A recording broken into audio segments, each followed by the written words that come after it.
V9 న్యూస్కు స్వాగతం. నా పేరు కిరణ్ కుమార్. ఇప్పుడే హెడ్లైన్స్. విశాఖ స్టీల్ ప్లాంట్ కార్మికులు మే 20 నుంచి కార్మికులు సమ్మె. 20వ తేదీన నుంచి కాంట్రాక్ట్ కార్మికులు నిరవధిక సమ్మెకు వెళ్తున్నారు. కాంట్రాక్ట్ కార్మికులు తొలగించారు. అందుకోసమే కాంట్రాక్ట్ కార్మికులు నిరవధిక సమ్మె వెళ్ళడానికి ప్రధానమైనటువంటి కారణం అది. ఎన్ని రోజులైనా ఆ కార్మికులు తొలగించినటువంటి కార్మికులందరినీ పనిలో పెట్టుకోవాలి. వాళ్ళ పని ఉంది, పని లేకపోవడం కాదు.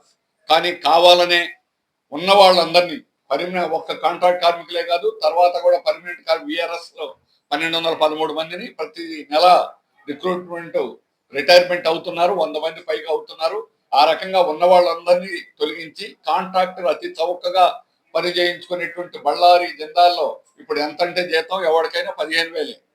అందువల్ల ఆ రకంగా పబ్లిక్ సెక్టార్ లో ఉన్న జీతాలు లేకుండా చేయడానికి, ఇక్కడ ఉన్నటువంటి చట్టాలు హక్కులు లేకుండా చేయడానికి. కానీ చట్టాల ప్రకారం అందరికి హక్కులు ఒకటే, కానీ ప్రైవేట్ వాళ్ళు అమలు చేయరు.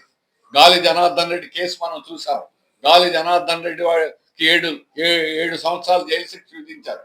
కానీ భారతదేశంలో ఉన్నటువంటి ఇనప ఖనిజం వెళ్ళిపోయింది, మనకు రాదు. వెళ్ళిపోయింది రాదు. ఆయనకి 7 సంవత్సరాలు శిక్ష చేస్తే ఇచ్చు. ఏమిటి దేశానికి లాభం? కానీ దేశంలో విశాఖ స్టీల్ ప్లాంట్ ఏకైక సమస్య ఒకటే, సొంత గన్ను సమకూర్చడం. అది చేయడం చేతగాక, రాష్ట్ర ప్రభుత్వానికి అది అడగడం చేతగాక ఈ రోజు ప్యాకేజ్ తెప్పించామని పక్కదారి పట్టించేదానికి ప్రయత్నం అనేటువంటి చేస్తున్నారు.